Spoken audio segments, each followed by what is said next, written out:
The comeback that turned into a warning. Pooh Shiesty came home with the world waiting, but the same shadow that built his legend was standing right at the door. One moment, he was the Memphis rapper who beat the odds, survived federal prison, and still had fans chanting his name like he never left. The next moment, his comeback was being swallowed by another storm, another case, and another headline that made people ask the same painful question. How does a star rise this fast, fall this hard, and still keep walking back toward danger? Born Lontrell Donnell Williams Jr. in Memphis, Tennessee, Pooh Shiesty was never created in comfort. He came from Cane Creek Apartments in South Memphis, a place where loyalty, pressure, survival, and reputation were not just words. They were part of everyday life. His father, known in the underground rap world as Mob Boss, gave him an early look at music. Studios, microphones, street stories, and ambition surrounded him before the world knew his name. But Pooh was not just watching, he was absorbing everything. The pain, the pressure, the rhythm of Memphis, the way people moved when they had nothing to lose. His brother helped shape the name that would become famous, and when tragedy hit his family, that pain added even more weight to his voice. Music became his exit sign, but the streets kept rewriting the map. With Big 30 and his circle around him, Pooh started building buzz from the ground up. By 2018 and 2019, his records were moving through Memphis. Then Gucci Mane entered the picture, and everything changed. A DM turned into a deal. A local name turned into a national threat. And soon, Back in Blood with Lil Durk exploded so big that Pooh Shiesty was no longer just next up. He was already here, but while the song was rising, trouble was rising too. Before we go deeper, drop your city in the comments. If you think Pooh Shiesty could still make a major comeback, press 1. If you think the streets damaged his career too much, press 2. And subscribe, because this story gets darker from here. When Back in Blood changed everything. When Back in Blood dropped, it did not feel like a normal record. It felt like a warning siren from Memphis echoing across the entire rap game. Pooh Shiesty's voice was cold, direct, and impossible to ignore. Lil Durk brought the Chicago energy, but Pooh brought something raw that made listeners believe every bar came from a real place. The song took off fast. It pushed Pooh into the national spotlight and made him one of the most talked about young rappers in America. His ski mask image became part of the brand. His delivery became instantly recognizable. His name started popping up everywhere.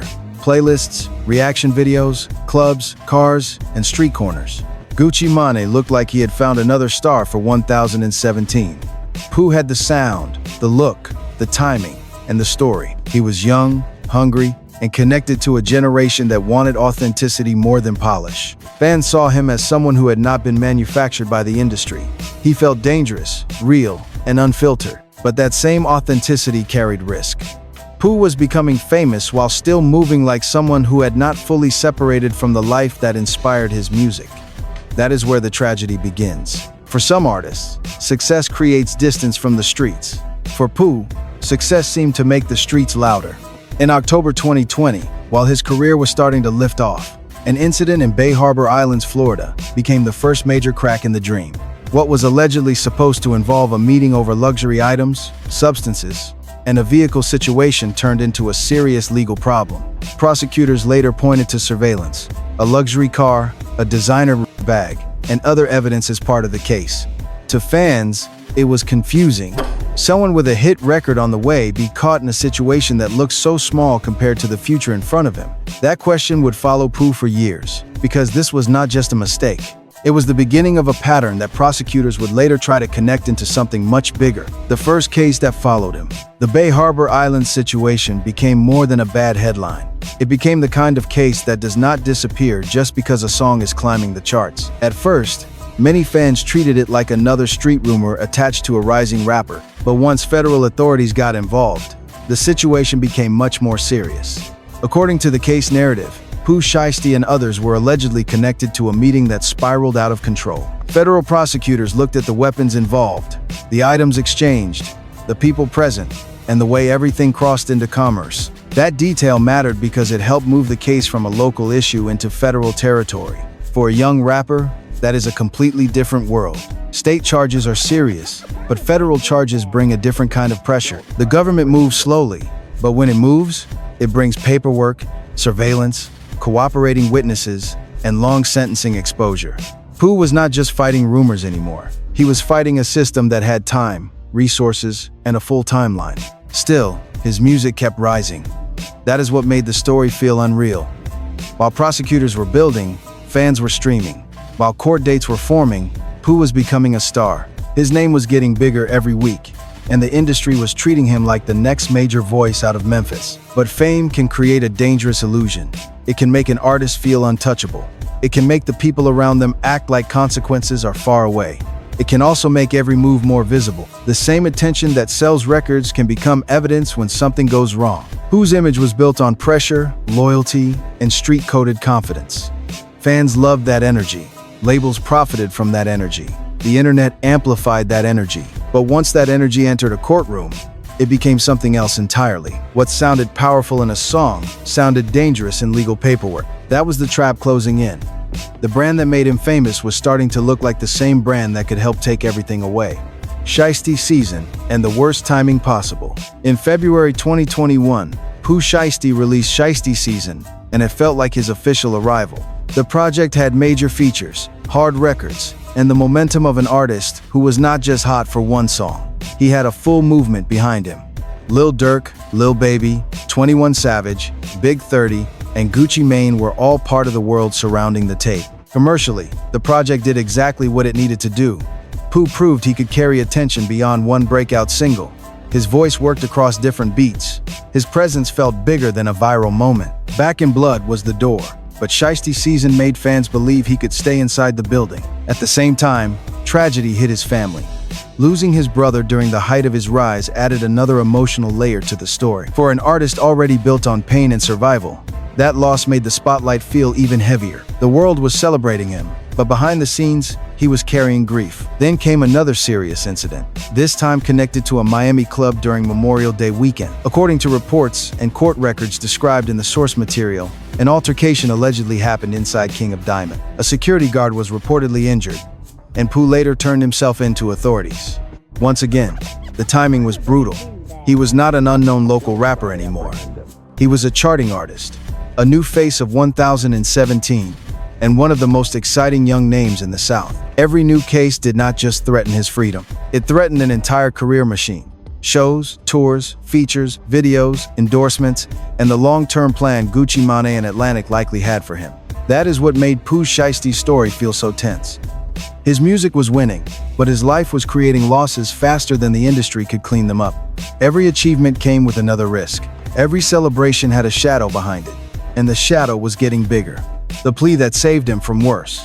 By January 2022, Pooh Shiesty faced a decision that could define the rest of his life. The federal case was no longer background noise. It was real, heavy, and dangerous. The kind of exposure he faced could have taken decades from him if things went badly. So he entered a guilty plea to one federal conspiracy count connected to firearms and crimes of violence or drug trafficking. In practical terms, it was a move to reduce the worst possible outcome. Prosecutors dropped other counts as part of the agreement, and Pooh avoided the kind of sentence that could have ended his life as a free man for a very long time. His lawyer argued that the situation was more complicated than the public understood. The defense pushed back against the idea that Pooh was the center of every violent act, and they tried to frame parts of the case through context, conflict, and mitigation. But in federal court, context does not erase consequences. In April 2022, Pooh was sentenced to 63 months in federal prison. For fans, it was painful, but also not the absolute worst-case scenario. He was young, he had already built a name, he still had music circulating. If he served his time, stayed focused, and came home with discipline, a comeback was possible. That became the hope.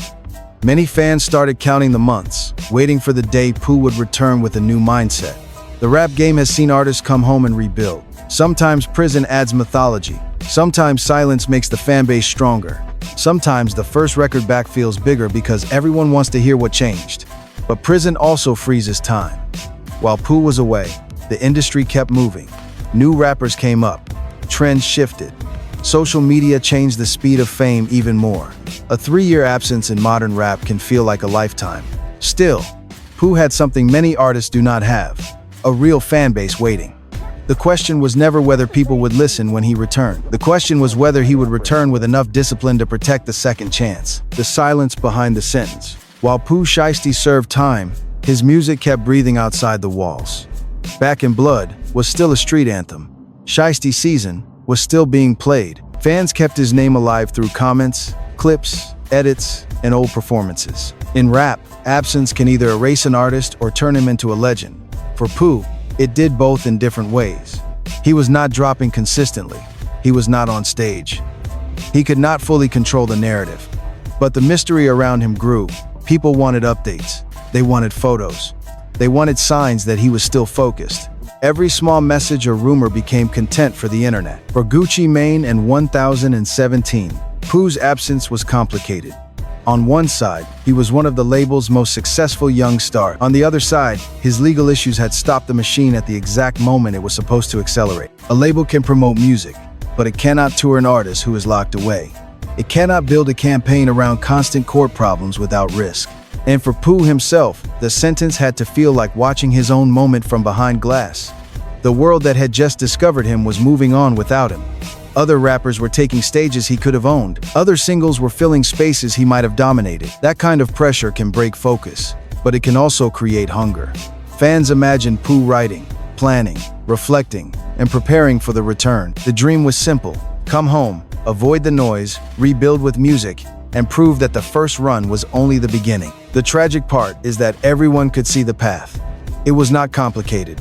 Pooh did not need to become someone else. He only needed to protect himself from the same environments that kept pulling him backward. But when a rapper's identity, friendships, business, and street reputation are all tangled together, walking away is harder than it looks. Sometimes the hardest prison to escape is not the building. It is the mindset waiting outside. The return everyone was waiting for. When Pooh Shiesty finally came home, the reaction was immediate. Fans treated it like a major rap event. The clips moved fast. The comments flooded in. The message was clear. The audience had not forgotten him. In a music industry where attention disappears overnight, that kind of loyalty is rare. A comeback was sitting right in front of him. He had the name, he had the catalog, he had the street credibility, he had the mystery. All he needed was the right record, the right visuals, and the right discipline. The rap game loves a return story, especially when the artist comes back sharper, calmer, and more strategic. But the comeback carried a dangerous pressure. Fans wanted the old Pooh Shiesty energy, but life demanded a different Pooh Shiesty mindset. That is the conflict at the center of his story. The same aggression that made his music feel alive could become destructive if it followed him into real life. The industry was watching too. Labels, artists, blogs, and fans all knew his return could be big. A hit record could have restarted everything.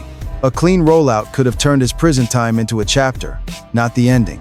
He could have reintroduced himself as wiser, more focused, and still authentic. But according to the source material, the old problems did not stay buried.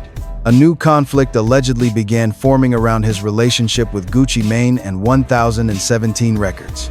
The issue was not just music anymore. It became business, control, contracts, money, and freedom. That is where many rap stories become dangerous. Street problems are one thing. Business problems are another. But when street thinking enters business rooms, the consequences can explode. A contract dispute should be handled through lawyers, managers, negotiations, and paperwork. But in this alleged situation, the story took a darker turn. Pooh had survived prison and returned to a fan base ready to lift him back up. Yet the next chapter suggested he may have brought the same storm home with him. The contract dispute that changed the mood. The alleged dispute with Gucci Mane became the most shocking part of the story because it attacked the relationship that helped create Pooh Shiesty's rise. Gucci was not just another industry figure. He was the veteran who signed him, gave him a platform, and helped place him in front of the national rap audience. According to the source material, Pooh allegedly wanted out of his 1017 deal. Gucci allegedly did not agree to release him. In the music business, this kind of conflict is not rare. Artists often feel trapped once they become successful. Labels feel they invested early and deserve to benefit later. Both sides can believe they are right. That is why contracts become emotional. They are not just papers. They represent power. But the alleged meeting described in the source material was not a normal negotiation. It was said to involve a studio setting, security, people around Pooh, and an argument over release paperwork. The allegation was that pressure was used to force a business outcome that should have been handled legally. Because these are serious claims, they have to be framed carefully. They are allegations, not entertainment facts, to celebrate. If true, they would show how quickly a business dispute can turn into a life-changing legal crisis. If contested, they still show how dangerous public perception becomes when fame, street reputation, and federal attention collide. For fans, the emotional weight was heavy. Gucci and Pooh were supposed to represent a successful partnership. Atlanta legend meets Memphis star. Instead, the story became mentor versus artist, label boss versus breakout rapper, business loyalty versus personal freedom. That kind of fallout shakes the audience because it feels like betrayal from every angle. Some fans blame labels for trapping artists. Others blame artists for not understanding contracts before signing. Some say Gucci was protecting business. Others say Pooh should have used lawyers, patience, and strategy instead of allegedly letting pressure take over the room. No matter what side people picked, one thing was obvious. The comeback was no longer just about music. It was now surrounded by fear, paperwork, and another possible federal storm. The raids, the fallout, and the bigger lesson. By the time federal raids were described in the source material, the story had gone from comeback dream to nightmare headline. Authorities allegedly moved across multiple cities, and Pooh was reportedly taken into custody in Dallas. The image was jarring. A platinum rapper, freshly returned, once again facing the kind of legal pressure that could shut down everything. The court denied bond, according to the source material, with concerns about risk and danger. For fans, that moment felt like déjà vu, but worse. This was not the first stumble of a young artist learning fame. This was a second chance being tested in real time. Then the internet did what the internet always does. It turned the legal case into debate, reaction, jokes, anger, loyalty tests, and blame. Some people focused on Gucci Mane's role. Some questioned Pooh's choices. Some brought up old industry stories. Others simply mourned what looked like another talented rapper caught between music success and street consequences. But the deeper lesson is not just about Pooh Shiesty. It is about a pattern in rap culture, where authenticity gets rewarded until the real-life cost becomes impossible to ignore. Fans demand realness. Labels sell realness. Blogs profit from realness. But when real situations become federal cases, the artist is usually the one standing alone in court. Pooh's story shows how fast a career can move and how fast it can collapse when the past is never fully left behind. He had the voice, the fan base, the momentum, and the rare opportunity to return stronger after prison. But alleged choices after coming home put the entire comeback at risk. The saddest part is that people wanted him to win. Fans were ready. The streets were watching. The industry was waiting. The path was open. But sometimes the hardest thing for a rapper is not getting famous. It is surviving fame without letting the old life make the final decision. When you strip away the headlines, this is the story of talent, timing, loyalty, pressure, and consequences. And by chapter 9, one question remains. Will Pooh Shiesty ever get another real chance to turn the tragedy back into triumph? Can Pooh Shiesty still rewrite his story? Every generation of rap has its cautionary tale. A young artist rises from impossible circumstances, builds a loyal fan base, changes their family's future, and looks destined to become one of the biggest stars of the decade. Then, just as success reaches its highest point, a series of choices begins pulling everything apart. For Pooh Shiesty, that story is still being written, but the chapters so far leave behind lessons that extend far beyond music. One of the biggest lessons is that talent alone is never enough. Pooh never lacked charisma. He never lacked authenticity. He never lacked the ability to connect with listeners who believed every word he delivered. His voice represented a generation that wanted honesty instead of perfection. That authenticity became the foundation of his success. But authenticity, without discipline, can become self-destructive. The same experiences that made his music powerful also created challenges that followed him long after fame arrived. Another lesson is that success creates new responsibilities. Becoming a platinum-selling rapper is not simply about making hit songs. It requires building a team that values long-term decisions over short-term emotions. Lawyers, business managers, security professionals, and trusted advisors exist for a reason. They help artists solve conflicts with strategy instead of impulse. In today's music industry, protecting your freedom is often just as important as protecting your reputation. The relationship between artists and the streets is another difficult reality highlighted by Pooh Shiesty's journey. Fans often celebrate artists who appear genuine and connected to where they came from. However, there is a major difference between honoring your roots and allowing old conflicts to control your future. Many of the longest-lasting careers in hip-hop belong to artists who learned how to evolve without forgetting their identity. Growth should never be mistaken for weakness. Pooh's story also reminds fans to separate music from real life. Songs are entertainment, inspiration, and artistic expression, but real-world legal consequences affect families, careers, and communities. Every decision made outside the recording studio carries weight that no hit single can erase. Despite everything, many fans still believe Pooh Shiesty has another opportunity waiting if he chooses the right path. Hip-hop history has shown that redemption is possible. Artists have rebuilt careers after setbacks, returned stronger after prison, and earned respect through maturity, consistency, and smarter decision-making.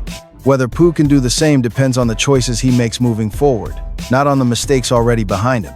At the end of the day, this is not simply the story of one rapper.